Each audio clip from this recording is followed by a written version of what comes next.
Hey everyone, welcome back to the video. And today I do have a Honda CB350RS with me, and I'm going to give you my first impression of the bike and also let you know how is it to ride.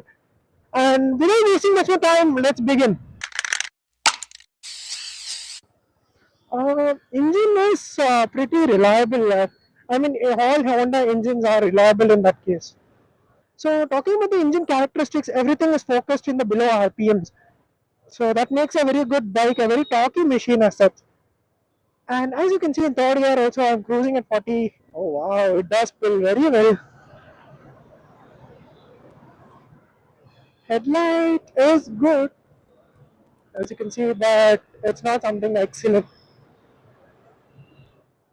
The back brakes are enough. It does the job, but it's not that good. There's an eco indicator as you can see in the front that shows you that you're riding the bike in a friendly manner. Talking about mileage, max you can get is around 30 to 35 kmpl, which is pretty respectable from this bike. And the bike does have slipper clutch as well. Front brakes are good, but it's not excellent. Think about it as an cafe racer from Honda. So the machine is very well suited for its characteristics. Talking about the mirrors, I do find it very well useful as well. I can see behind pretty well easily. This is one thing I need to get used to the Honda machines. Their horn placement and the indicator switch is in reversed order as here. I am easily able to flat foot both my feet on the ground, so that's good. And the tank is massive. I think it's a 15-liter tank, and it's a metallic tank, so your tank bags also can be fitted over here. The thing I love about this is, it's how easy it is to ride. And the seat is also pretty much comfortable. The suspension is doing a good job in observing all the undulations there. The variants, you do get two variants. One is a Deluxe and a Deluxe Pro. And the one I'm riding right now is the Deluxe Pro version. And there's not much of a difference in both of them. It's just that you do miss out on the Bluetooth connectivity, which is connected through the intercom. Gear shifts also, it is not a much of an issue. It has a very satisfying click in it. The riding triangle is not much of a problem. You can easily sit in the bike. And talking about the switch gear, you do get the engine on and off switch here. Your hazard light switch below that, and you do get your pass light switch over here. And below that, you do get the four joystick buttons, which is used to control the instrument cluster. This is the horn, which is pretty decent in my opinion, and this is the indicator switch. As you can see in the front, we do get the LED headlight along with the two blinkers which are on. Actually, it's a safety feature which helps in you know low visibility conditions. And this is how the exhaust sound is.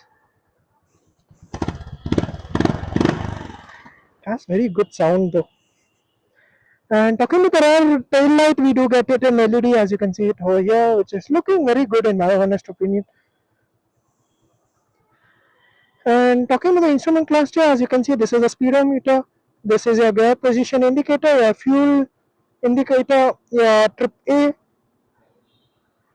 your average fuel, your trip A average, your range left in the bike, and battery voltage as well, and the total kilometers run.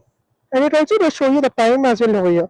And these are the telltale lights over here. Yeah, so let's start from the front. So in the front, we do get an telescopic suspension in the front, along with a Nissan caliper brake, which is an 310 mm, and you do get an 100 section front tire, which is an 100 by 90 18-inch front alloy wheel. And coming to the rear tire, we do get an 150 by 70 17-inch alloy wheel, so 19 front and 17 rear. The rear disc is an 230 mm Nissan caliper, as you can see. The rear suspension, this is an twin shock absorbers at the rear, so it's not a monoshock, which gives it a classic vibe. Do get spikes over here in the foot peg as well, which aids in off-road. And this is how the foot pegs are placed. Then you do get an foot rest extender as well over here. Not bad. We do get a 15-liter tank with a mileage of 30 to 35 kilometers per liter. Not bad when you consider how good the machine is. The foot pegs are rightly placed. It does not have much of an issue on the foot peg position. And rear pillion comfort is not that great, to be honest. It is good, decent enough.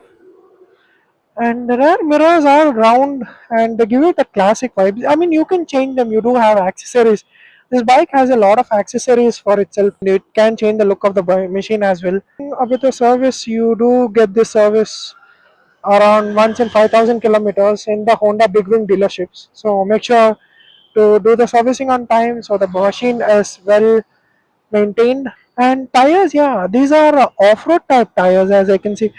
So it looks good. And the bike also does get an center stand. Carrying the bike from the side stand is also not a much of an issue. The bike has a very, throaty exhaust note. City conditions, man. The bike is such an idiot also exists. Now, once the engine opens up at the higher rev ranges, right, it opens up the engine characteristics totally. And it does behave very well different in stop and go city traffic. I appreciate the clutch how easy it is in this type of traffic conditions. And yeah, compared to the Time T4 or the Speed 400, this machine is compared to that a well-rounded package. Like who someone who wants that retro charm. Shifting the gear is also not much of an issue as long as you keep the revs proper. So coming to the engine, it's a 350cc air-cooled two-valve engine that makes around 20 bhp of horsepower and 30 newton meters of torque. So both the horsepower and the torque is available at the lower RPMs itself. And seats also you can be pretty comfortable in the seat. And in such traffic conditions, I don't feel the engine heating much, not even a fair bit. The thing is, maneuvering this bike is a very easy affair.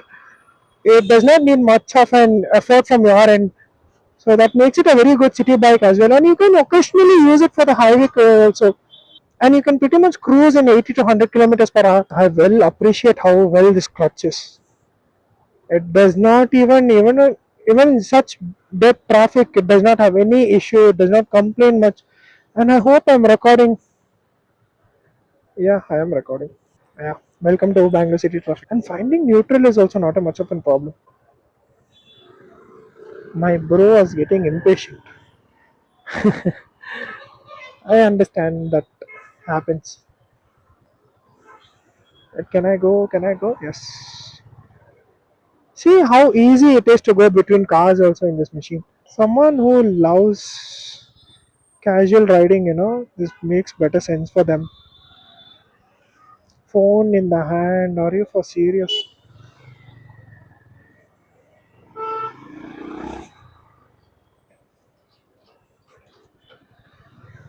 Suspension, yeah, the suspension is not as hard as the Highness. Last time when I did ride the Highness, the suspension is a bit on the harder side. I think this and the Triumph makes a best buy. Triumph, I know someone who wants more performance from the machines can get the Triumph. But Honda is something that you want to take out on, when you want to go for a morning ride or something like that. I didn't find much difference compared to the Highness in terms of seating position. So I find it exactly similar. I hope it does not rain. And vibrations. There are bare minimum vibrations in this machine. While you enjoy riding this machine, even the background, the pumpy sound of this machine also gives you a nice company for it. But I don't think so. This bike is a scrambler in the way that it does have an off-road tire, which is marketed in that time from Honda. I find it more as an everyday cafe racer.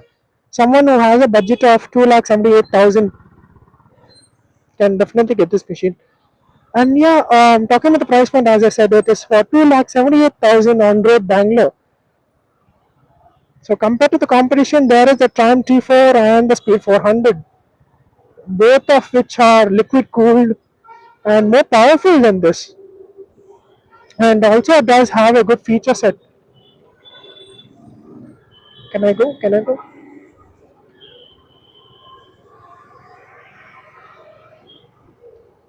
And let's see in the bad road. Okay. Suspension is a bit on the stiffer side for a single riding. It will be a better suspension when the pillion is on board. It is, that kind of machines where you could use it on the higher gears at lower RPMs, just around say cruise in the highway. It's that kind of machine. Okay, okay, okay. And it is drizzling. Look at the way these people come. Someone is upgrading from a scooter, in that perspective, I think this machine is a good beginner choice. You can, learn a lot from this machine, and also the bike is not that difficult to ride. Talking about the headlight, as you can see, this is how the headlight works in high beam. So yeah, this was my first ride of the new CB350RS, and make sure you subscribe to the channel and also like this video and comment down below which motorcycle I need to review next. Until next time, see you guys in the next video. Take care. Bye. Peace.